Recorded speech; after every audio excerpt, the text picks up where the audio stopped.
السلام علیکم ورحمۃ اللہ وبرکاتہ۔ بسم اللہ الرحمن الرحیم۔ حضرت حسن بصری رحمۃ اللہ علیہ کا انتقال ہشام بن عبد الملک کے دور میں باختلاف روایت 4 محرم یا 1 رجب 110 ہجری میں 79 سال کی عمر میں انتقال فرمایا اور بصرہ میں تدفین عمل میں آئی۔ انتقال کے وقت ایک عجیب قصہ پیش آیا کہ آپ نے ہنس کر فرمایا کون کون گناہ، اس کے بعد انتقال فرما گئے۔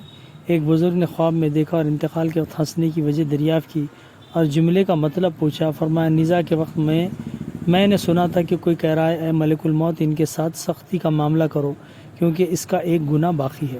اس پر مجھے خوشی ہوئی تھی اور میں نے ہنس کر دریافت کیا تھا کون کون گناہ۔ صاحب سیر الاقطاب نے آپ کے 5 خلفاء شمار کرائے، ان میں ہمارے سلسلے مذکورہ میں شیخ عبدالواحد بن زید رحمۃ اللہ علیہ ہیں، اس لیے اب انہی کے حالات سپرد قلم کیے جاتے ہیں۔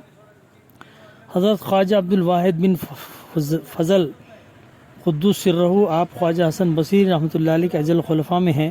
صائم الدہر قائم اللیل اکابر میں تھے، 3 روز بعد افطار فرماتے اور پھر بھی 3-4 لقموں سے زیادہ تناول نہیں فرماتے۔ زہد کا غلبہ اس قدر تھا کہ جو کچھ پاس ہوتا تھا سب خدا کے راستے میں خرچ کر دیتے تھے۔ دینار و درہم اگر کسی کے دینے کے واسطے بھی ہاتھ میں لیتے تھے تو ہاتھ دھویا کرتے تھے۔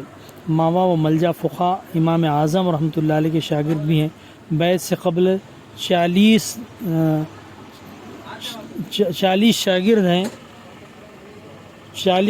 شاگرد ہیں اور حضرت علی کرم اللہ وجہہ سے بھی شرف تلمذ حاصل ہے۔ سلوک میں آپ کی ابتدا اس طرح پر ہوئی کہ آپ کا ایک غلام تھا جس نے اس معاہدے پر کہ رات کے وقت مجھے رخصت دی جائے، رات کے عوض 1 دینار دوں گا، اپنی آپ کو رات کی حاضری سے مستثنی کر لیا تھا۔ کسی شخص نے آپ سے شکایت کی کہ وہ رات کو زرگری کا کام کرتا ہے۔ بعض لوگوں نے لکھا ہے کہ شکایت اس امر کی تھی کہ رات کو مردوں کا کفن چراتا ہے۔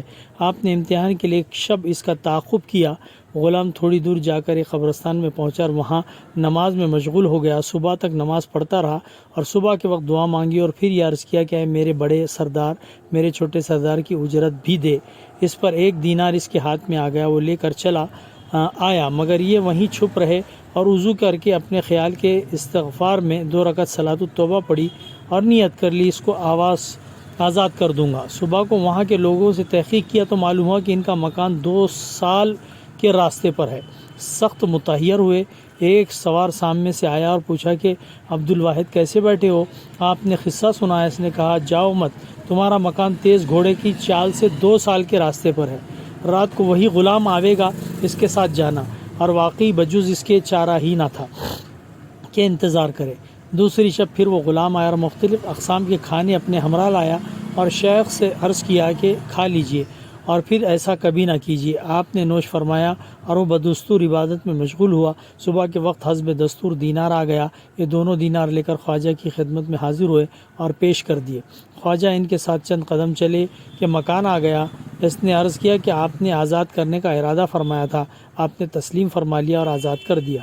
اس نے بہت شکریہ ادا کیا اور ایک پتھر یا چند کنکرین بحق آزادی نظر کیے اور غائب ہو گیا۔ صبح کو اٹھ کر دیکھا تو وہ بڑے قیمتی جواہر تھے، ان کو فروخت کیا اور فقراء کو تقسیم کر دیے اور اسی وقت سے ترک دنیا شروع کر دی۔ انشاءاللہ آئندہ کل بیان ہوگا۔